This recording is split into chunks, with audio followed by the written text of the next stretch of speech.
12 ফেব্রুয়ারি অনুষ্ঠিতব্য ত্রয়োদশ জাতীয় সংসদ নির্বাচনকে সামনে রেখে দেশের রাজনৈতিক অঙ্গনে নির্বাচনী উত্তাপ ক্রমেই বাড়ছে। এই প্রেক্ষাপটে 21 জানুয়ারি প্রার্থীদের মধ্যে প্রতীক বরাদ্দ দেবে নির্বাচন কমিশন ইসি। প্রতীক বরাদ্দের পরদিন 22 জানুয়ারি থেকে দেশজুড়ে শুরু হবে আনুষ্ঠানিক নির্বাচনী প্রচারণা। নির্বাচন কমিশনের কর্মকর্তারা জানিয়েছেন, প্রতীক বরাদ্দ সম্পন্ন হওয়ার মধ্য দিয়ে প্রার্থীরা নিজ নিজ নির্বাচনী এলাকায় পূর্ণাঙ্গভাবে ভোটারদের কাছে যাওয়ার সুযোগ পাবেন। দলীয় ও স্বতন্ত্র প্রার্থীরা তখন প্রচার কার্যক্রম জোরদার করতে পারবেন। কিউব হোল্ডিংসের গল্পে সেই রেখাটি আঁকা হয়েছিল আজ থেকে 1 যুগ আগে। নকশাই আমাদের ভাষা। Cube holdings limited.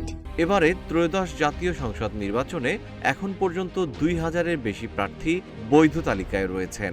দলীয় প্রার্থীদের পাশাপাশি স্বতন্ত্র প্রার্থীদের অংশগ্রহণে নির্বাচনী প্রতিযোগিতা আরও বহুমাত্রিক হয়ে উঠেছে। স্বচ্ছ ব্যালট বাক্সে ব্যালট পেপারের মাধ্যমে অনুষ্ঠিত এই নির্বাচনে দেশের প্রায় 12 কোটি 77 লাখ ভোটার তাদের ভোটাধিকার প্রয়োগ করবেন।